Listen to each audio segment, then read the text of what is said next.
Assim era a chamada Lagoa das Damas I, em meados de 2003. Desde antes dessa época, o povo já comentava sobre o projeto de drenagem e urbanização dessa lagoa, que teria como finalidade solucionar problemas de alagamentos em períodos de chuva. Em julho de 2004, surgem as primeiras máquinas no local, retirando cercas e a vegetação. A população ficou animada.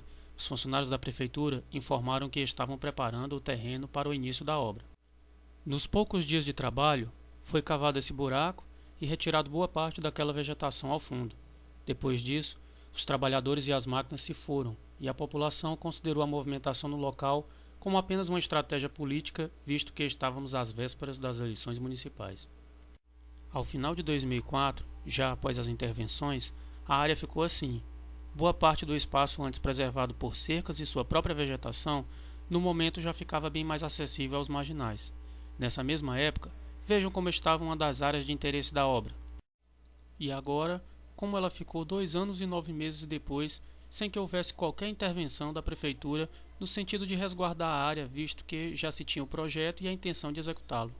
Esse tipo de inoperância, infelizmente, gera mais gastos com desapropriações, transtornos para os que têm que sair do local e atrasos nos cronogramas de execução das obras.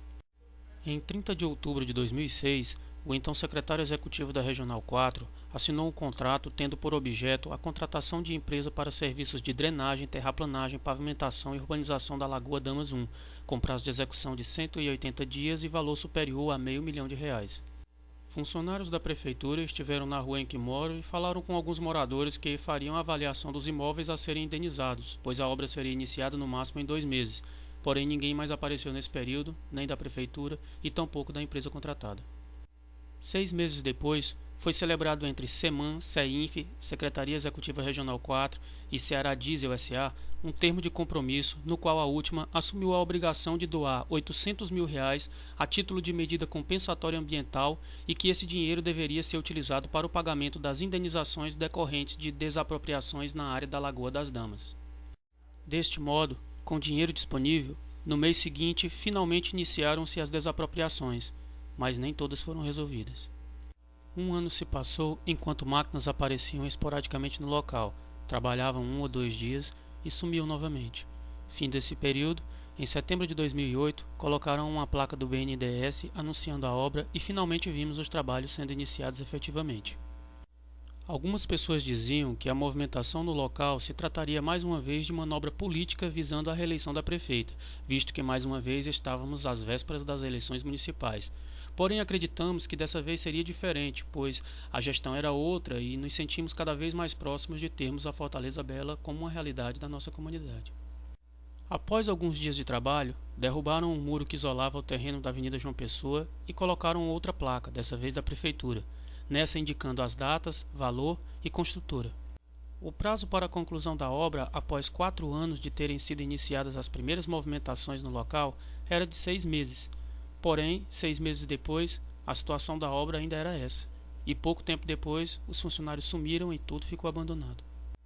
Passados mais 6 meses, 1 ano após o efetivo início da obra, funcionários da prefeitura apareceram e começaram a cortar as árvores do local onde deveria passar o prolongamento da rua Vasco da Gama, ligando a mesma à Avenida João Pessoa. Os funcionários informaram que a obra seria reiniciada e que o corte das árvores fazia parte da preparação da área para que a construtora retomasse os trabalhos. Porém, não foi isso que aconteceu. Após cortarem as árvores, os mesmos foram embora e a construtora nunca apareceu para continuar a obra. Depois de tanto tempo, dinheiro gastos, o local ficou abandonado pelo poder público, ficando nesse estado que se vê, e sem qualquer vigilância, passou a ser utilizado como local de descarga de entulhos, lixo, animais mortos e todo tipo de imundície. Como consequência da degradação do local, o mesmo começou a receber os mais diferentes tipos de desocupados, meliantes, marginais, traficantes e usuários de drogas ilícitas. É sabido que esses tipos de indivíduos se sentem à vontade em locais de aparência inóspita, pois quando não contrastam com o ambiente, chamam menos atenção para suas presenças bem como para suas práticas criminosas. Um local degradado e abandonado pelo poder público é um verdadeiro chamariz para a prática do crime. A partir do momento que passou a possuir essas características, a área se apresentou boa para ponto de encontro, local de triagem de objetos roubados ou furtados, e não apenas bom para o tráfico de entorpecentes, mas também perfeito para o seu consumo. O consumo de drogas no local se tornou algo normal, ocorrendo impreterivelmente de modo diário, tanto à noite quanto de dia. Algo realmente lamentável, você sair de casa pela manhã para levar seu filho à escola e em seguida trabalhar, e ter que por coação fingir que não está vendo nada do que acontece, enquanto seu filho pergunta o que aquelas pessoas estão fazendo em meio àquela sujeira. A polícia, vez por outra, atendia nossos chamados na tentativa de expulsar essa marginalidade que se apossou da nossa comunidade. Porém, a polícia não podia fazer muita coisa, visto que o local propicia muitas alternativas aos meliantes. Ocupando a área em vermelho, os marginais sempre mantêm alguém na esquina com a rua Vasco da Gama, onde desse ponto conseguem perceber as possíveis investidas da polícia, com a viatura, que só podem ser feitas via a rua Antônio Machado Filho, ou pela própria rua Vasco da Gama, porém, por essa só podendo investir a pé, o que dá tempo suficiente para que os meliantes façam a ocultação das evidências por entre os escombros das desapropriações ou no lixo que também se acumula em toda a área vermelha, o que dificulta o flagrante policial, principalmente à noite. Deste modo, aos policiais só lhes restavam fazer revistas, vasculhar o lixo em busca de evidências e, sem encontrá-las, dispersar o grupo que minutos depois já estava de volta ao local, seja para reaver os corpos de delito escondidos ou para reiniciar as ações anteriormente interrompidas. 2 anos e 3 meses depois da data em que a obra deveria ter sido entregue pronta, o que já era esperado acontece. 150 pessoas integrantes da Central dos Movimentos Populares invadiram a área e começaram a montar barracos, algo que há muito já era esperado por oportunistas moradores de uma favela próxima e até de outros lugares, para que eles também invadissem o local e começassem uma nova favela. Fizemos várias ligações para a prefeitura, alertando que estavam levantando barracos no local e pedindo que viessem para retirá-los, visto que ouvíamos seus comentários dizendo: "Vou ficar por aqui. Se a prefeitura vier dizer que o terreno já foi indenizado e que eu tenho que sair, eu saio. Mas se não vier agora, depois vai ter que me indenizar para eu sair." Os funcionários da prefeitura só apareceram quase um mês depois, e não para retirar os barracos, mas para fazer o cadastro das pessoas, dizendo que as levariam para um outro local, pois as obras da Lagoa das Damas 1 iria recomeçar em 3 meses. No entanto, 3 meses depois, enquanto esperávamos a desocupação do local e o reinício da obra, o que se viu foi a multiplicação de barracos e a substituição desses por construções em alvenaria. Muitos daqueles que invadiram alegando não terem onde morar, já venderam os terrenos que tomaram posse ou construíram casas e as alugaram, retornando assim para suas verdadeiras casas, deixando os moradores instruídos a dizer a qualquer hora que o dono não está em casa, mas que mora lá. Quando vi que os invasores tinham erguido essas casas aí, me lembrei de como havia ficado esse mesmo local 8 meses antes, na temporada de chuvas, e até arrisquei, através de uma montagem, prever o que aconteceria com o retorno das mesmas, e o resultado foi esse: praticamente todas as casas embaixo d'água. Era o surgimento de mais uma área de risco na cidade. E quando as primeiras chuvas de 2012 vieram 5 meses depois, a previsão se concretizou. Água entrando nas casas, junto com todo o lixo que eles mesmos jogaram dentro da lagoa, procurando o modo mais fácil de se livrar dele. 3 meses depois, voltou a chover, dessa vez com um pouco mais de intensidade. Aí a água entrou realmente em todas as casas. Essas fotos foram tiradas algum tempo depois da chuva, quando o nível da água já havia baixado. A tendência é que, quanto mais tempo passa sem que o poder público tome a atitude de retirar os invasores, retomando imediatamente a obra, o nível da água vai continuar subindo e atingindo cada vez mais pessoas, visto que, a todo instante, os invasores estão avançando sobre o canal e a lagoa, aterrando-o com lixo e entulho, visando ganhar mais e mais espaço. Como exemplo, vejam que, quando o pessoal invadiu o local, do lado esquerdo vê-se que havia um grande monte de terra com aproximadamente 15 metros de diâmetro e uns 3 ou 4 metros de altura. Nessa foto, 4 meses depois, já o vemos parcialmente desfeito, e nessa outra, passado mais 8 meses, ele não existe mais. E para onde foi toda aquela terra? A resposta é: para dentro da lagoa. Vejam esse local. Toda essa área foi aterrada.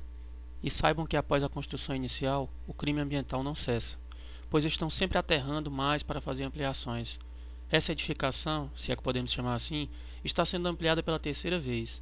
Toda essa área era por onde o córrego que deságua na lagoa passava. Agora está assim, aterrada e cheia de lixo. Nesse caso, à direita está uma casa que se encontra quase que completamente sobre uma área aterrada para sua construção. Ao fundo, casas igualmente irregulares, inundadas durante uma chuva em março desse ano. Contrariando uma atitude civicamente ética, o habitante da casa da direita resolveu aterrar ainda mais o córrego e a lagoa para fazer uma ampliação do imóvel, piorando ainda mais a situação de risco, como se vê 3 meses depois. Não somente eu, mas praticamente todos os moradores da rua Antônio Machado Filho e das proximidades da lagoa sempre vimos com bons olhos a realização dessa obra de urbanização que traria benefícios para milhares de pessoas. Porém, a verdade é que ter dado início à mesma e não tê-la concluído, deixando o local abandonado por tanto tempo, só nos trouxe problemas. Nessa construção, que ficava a 15 metros da minha casa, na parte de cima moravam um casal e sua filha. Embaixo a mulher trabalhava de cabeleireira e o marido tocava uma fábrica de cadeiras artesanais, que inclusive dava emprego para alguns jovens moradores da rua. A prefeitura gastou mais de 50 mil reais para indenizar a família pelo imóvel, e hoje no mesmíssimo lugar encontra-se um barraco feito de pedaços de madeira que é utilizado por vários marginais e dependentes químicos no tráfico e consumo de drogas para fazer suas necessidades fisiológicas e não se sabe por que para guardar lixo. Não é material para reciclagem, é lixo mesmo. Com tudo isso, a movimentação é constante e intimida nós moradores. Essa casa ficava bem em frente à minha. Nela também moravam um casal e sua filha. Ele, funcionário de uma empresa de transportes, e ela, vendedora autônoma e dona de casa. A prefeitura gastou quase 80 mil reais para indenizar a família, liberando o local do imóvel, que ficou assim abandonado por 2 anos e 4 meses, até que depois de meses de ameaça de invasão, ela veio.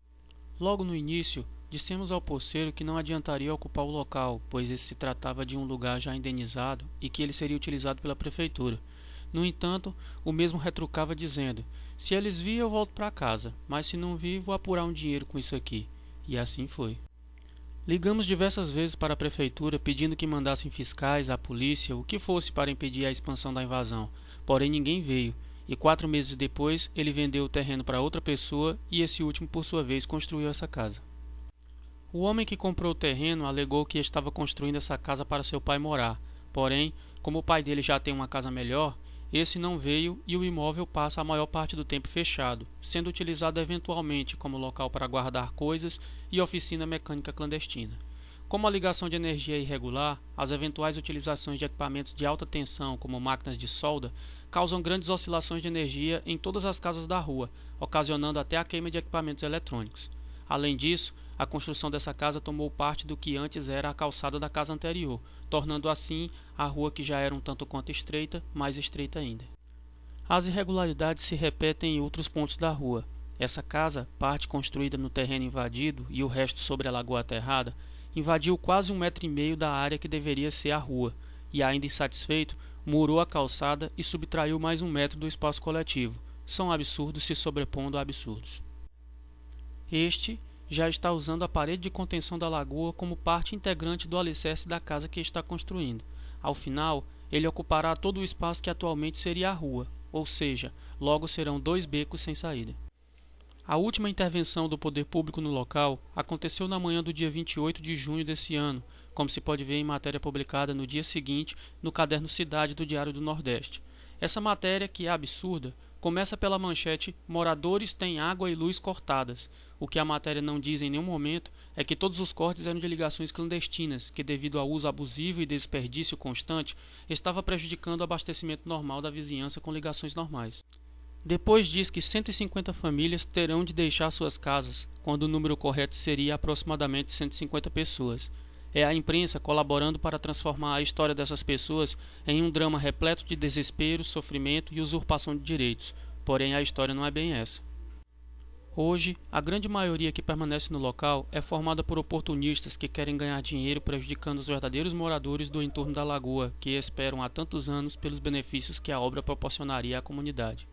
A matéria publicada fica tão longe da realidade que apresenta uma entrevista com um dos invasores que alega morar no local há 5 anos e que nesse tempo nunca foram comunicados sobre a possibilidade de remoção e que o comunicado de que teriam que sair do local é uma situação totalmente nova para eles. Essas declarações não apuradas são no mínimo ridículas, pois existem mais do que provas e testemunhas de que ninguém habita o local por período superior a 14 meses, visto que antes disso no local não havia nada, como pode ser visto nessa foto de 2011 e atestado por vários veículos jornalísticos que publicaram matérias no dia do início da invasão do local, que ocorreu no dia 31 de maio de 2011.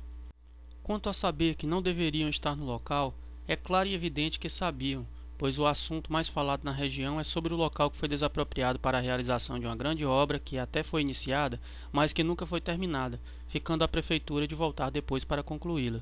Sem contar o número de vezes que os mais diversos órgãos já vieram para fazer cadastros e mais cadastros das pessoas que estão no local para removê-los para outra área, porém, na hora de retirá-los efetivamente é sempre a mesma história.